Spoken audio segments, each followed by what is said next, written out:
दोस्तों इस वीडियो में बात करने जा रहे हैं कि काफ़ी सारे लोगों को ये कहना है कि 2023 से 24 का जो भी सेशन था उसके अंदर काफ़ी सारे लोगों ने अप्लाई नहीं किया था।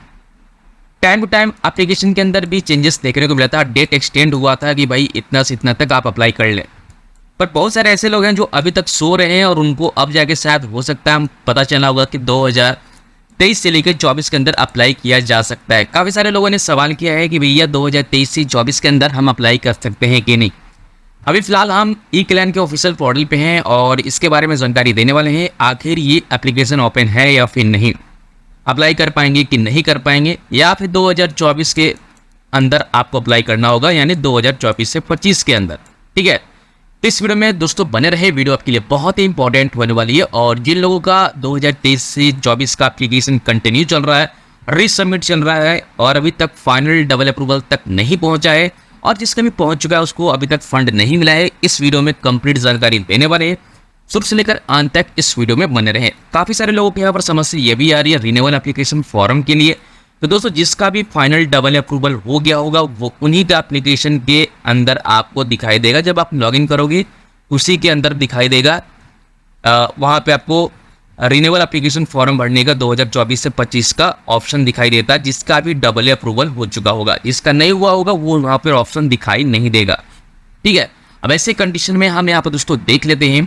जैसे कि देख सकते हैं, फिलहाल हम आपको जानकारी के लिए बता दें, जैसे कि सभी को कहना ये था कि भाई 2023 से 24 सेशन के अंदर हम अप्लाई कर सकते हैं क्या। अब ऐसे में आप देख सकते हैं एक पहला डेट जो निकल के आया था कि 15 नवंबर से लेकर, ठीक है, 15 सितंबर से लेकर डेट को एक्सटेंड किया गया था, ठीक है, 25 अक्टूबर तक, ठीक है, सभी कॉलेज इंस्टीट्यूट के लिए था। अब यहाँ पर दोस्तों डेट को एक बढ़ाने के बाद दोस्तों आप देख सकते हैं नीचे अब आप आते हैं तो वो भी आपको दिखाई देगा। यहाँ पर देख सकते हैं 15 नवंबर से देखिए यहाँ पर 30 अक्टूबर तक किया गया। फिर उसके बाद क्या किया गया यहाँ पर देख सकते हैं टाइम टू टाइम यहाँ पर, यानी कि ये पता चलता है कि अप टू डेट किया गया है, लेकिन लोग फिर भी एप्लीकेशन फॉर्म भरे नहीं है और अब फॉर्म को भरना चाहते हैं। तो दोस्तों यहाँ पर सेशन का टाइमिंग खत्म हो चुका है। इसका मतलब ये समझ लीजिए कि 2023 से 24 के अंदर आप अप्लाई नहीं कर पाएंगे। अब आप यहाँ पर दोस्तों 24 से 25 के लिए अप्लाई करने के लिए रेडी हो जाइए, जिसके अंदर आपको काफ़ी सारे डॉक्यूमेंट की रिक्वायरमेंट पड़ेंगे, जिसमें कि आधार कार्ड की ज़रूरत पड़ेगी, ठीक है, उसके बाद इनकम सर्टिफिकेट की ज़रूरत पड़ेगी, उसके बाद लोकल रेसिडेंट सर्टिफिकेट की ज़रूरत पड़ेगी, ठीक है, ये सब सारी चीज़ें आपको बनवा लेना यहाँ होगी। उसके बाद आता है कास्ट सर्टिफिकेट। ये सारी चीज़ों के लिए दोस्तों मैंने वीडियो भी बना दी थी, किस तरह से आप घर बैठे ये सारी चीज़ों के लिए अप्लाई भी कर सकते हैं। तो ये चीज़ें दोस्तों बहुत ही ज़रूरी है, तीनों डॉक्यूमेंट की रिक्वायरमेंट होते हैं। उसके बाद जैसे कि मैंने बताया कि आधार कार्ड तो लगेगा ही, आधार कार्ड आपको देने होंगे, कॉलेज का मार्कशीट देना होगा और लास्ट ईयर का मार्कशीट आपको यहाँ पर दोस्तों देनी पड़ती है, कॉलेज का बोनाफाइड आपको देना होगा कॉलेज से लाकर, ठीक है, बोनाफाइड आपको देनी होती है। ये सारे डॉक्यूमेंट आपके पास होनी चाहिए, तभी जाकर आप एलिजिबल होंगे। काफ़ी सारे लोगों को लगता है कि हम पोस्ट मैट्रिक फॉर्म भरें या ना भरें 2023 या 24 के अंदर में, तो पहली बात की तो फॉर्म भर नहीं पाएंगे क्योंकि डेट खत्म हो गई। जितना डेट एक्सटेंड होना था, बढ़ाना था, बढ़ चुका है। अब यहाँ पर 24 से 25 के अंदर अप्लाई करेंगे।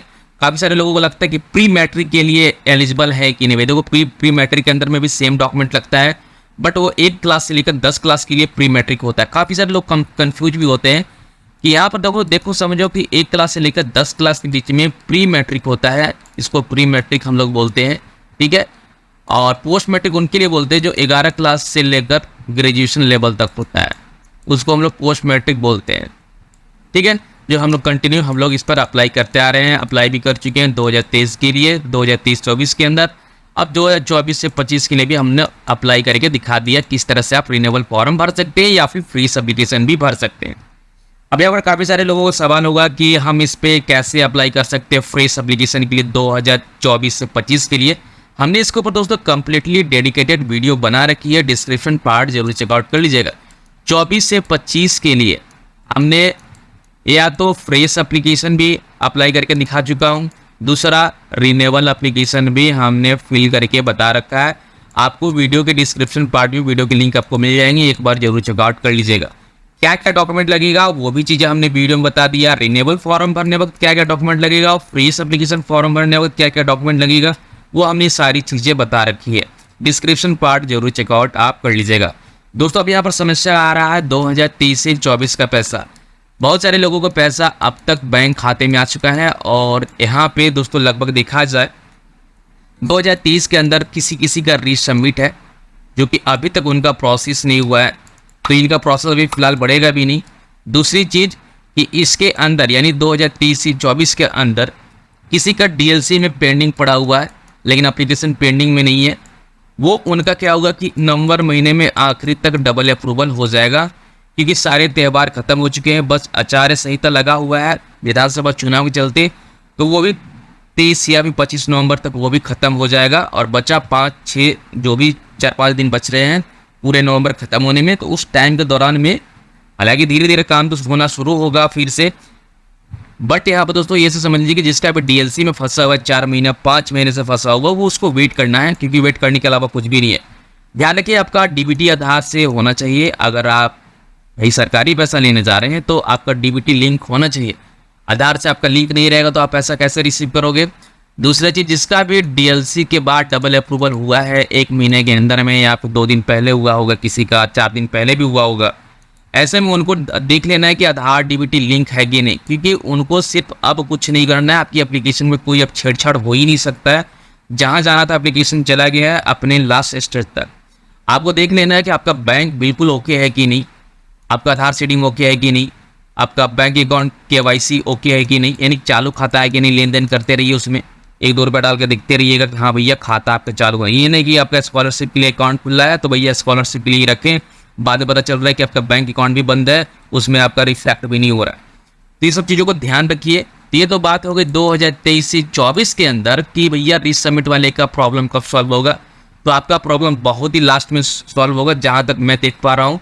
जिन लोगों का डीएलसी यानी जिन लोगों का कंप्लीट पेपर ओके जा रहा है, रेगुलर फॉर्म में जा रहा है, उसकी कोई दिक्कत नहीं है। लेकिन जिस किसी ने एप्लीकेशन गलत तरीके से एंट्री मारी, सबमिट किया, फिर उसमें कुछ चीज़ें प्रॉब्लम निकल के आ रही, फिर आपका रीसबमिट हुआ है, तो ऐसे में आपका प्रोसेस लेट से ही होगा। ये चीज़ आप समझ लीजिए। जिसका डीएलसी है, डीएलसी से डबल अप्रूवल हो जाएगा, और जिसका हो चुका है उसको भी पैसा नवंबर महीने से स्टार्ट हो जाएगा मिलना। और उम्मीद है कि नवंबर महीने आखिरी समय की बात कर रहा हूँ, लोगों को पैसा मिलना स्टार्ट हो जाएगा। आज लगभग देखा जाए 8 अक्टूबर हो चुका है और यहाँ पे 8 नवंबर हो चुका है, और ऐसे में यहाँ पे आपको वेट करना है और इसके अलावा आपको कुछ करने की ज़रूरत नहीं है। और जो भी यहाँ 25-26 नवंबर के बाद से सभी के खाते में शायद भी जाना चाहिए पैसा, क्योंकि हर एक अनुमान के ऊपर दोस्तों हम काम कर चुके हैं और बात सही भी हुई है। अगर आप हमारे रेगुलर सब्सक्राइबर होंगे तो आपको पता होगा। तो टाइम अगस्त के महीने से पैसा आना शुरू हुआ है। अगस्त में भी आया, सितंबर महीने में भी आया, अक्टूबर में भी पैसा आया। ऐसा नहीं कि अक्टूबर में पैसा नहीं है, बहुत लोगों का पैसा आ चुका है। अब बहुत लोगों का डीएलसी से डबल अप्रूवल भी हुआ है। तो यहाँ पर दोस्तों अब बात आती है कि भैया जो भी पैसा आ रहा है, काफ़ी सारे लोगों को कहना है कि एसी और एसटी कैटेगरी वाले का पैसा कम क्यों आ रहा है। तो देखो आपके लिए दोस्तों अलग से सरकार क्या करती है कि 40% सेंट्रल गवर्नमेंट तो नहीं, स्टेट गवर्नमेंट आपको देती है, ठीक है, और 60% जो देती है वो सेंट्रल गवर्नमेंट देती है।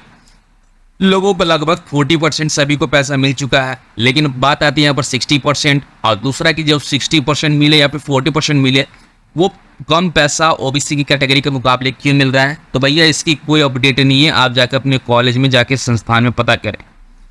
दूसरी चीज़ ये कि जिसका भी 60% नहीं आया है उनका भी पैसा आने वाला है। बस याद रखें कि उनका एनएसपी आईडी जनरेट हो जाना चाहिए, क्योंकि नेशनल पोर्टल स्कीम जो है वो आपको वहीं से मिलता है, जो कि सेंट्रल गवर्नमेंट का चीज़ है। 60% वहीं से मिलेगा। आपके आधार कार्ड से पूरा बैंक अकाउंट लिंक होना चाहिए, अटैच होना चाहिए। जिसका भी एनएसपी आईडी जनरेट हो चुका होगा वो चेक कर सकते कि कितना पैसा इस बार आने वाला है।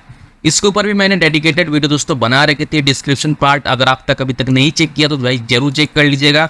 आपको पता कर लेना है कि भाई एनएसपी आईडी जो है वो कैसे हम चेक कर सकते हैं, ठीक है। आप एनएसपी आईडी अगर आपका जनरेट हुआ है तो भी ठीक है, नहीं जनरेट हुआ तो भी ठीक है, आप यहाँ पर आकर चेक कर सकते हैं। पेमेंट स्टेटस के अंदर डीबीटी स्टेटस आपको देखने को मिल जाएगा, या फिर ट्रैक एनएसपी पेमेंट के ऊपर आपको सिंपली क्लिक कर देना। यहाँ पर दोस्तों क्लिक करने के बाद अपना बैंक अकाउंट के डिटेल भी दे सकते हैं, ठीक है, उसके जरिए से ट्रैक कर सकते हैं। या तो दोस्तों आप यहाँ से भी चेक कर सकते हैं डीबीटी स्टेटस ट्रैकर के ऊपर क्लिक करके, तो यहाँ से भी आप चेक कर सकते हैं, ठीक है।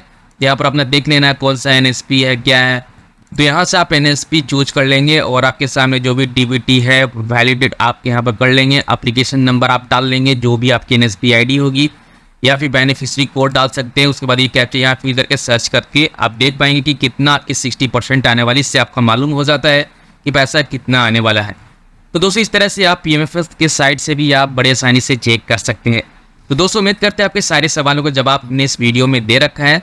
दोस्तों यहाँ पर जाते जाते आपको एक छोटी सी बात बता देना चाहता हूँ, जिसका भी 2023 का पैसा नहीं आया है वो आधार से लिंक जरूर करा लीजिए, क्योंकि बहुत सारे लोगों का लिंक नहीं है जिस कारण से पैसा उनके बैंक अकाउंट में रिफ्लेक्ट नहीं हो रहा है।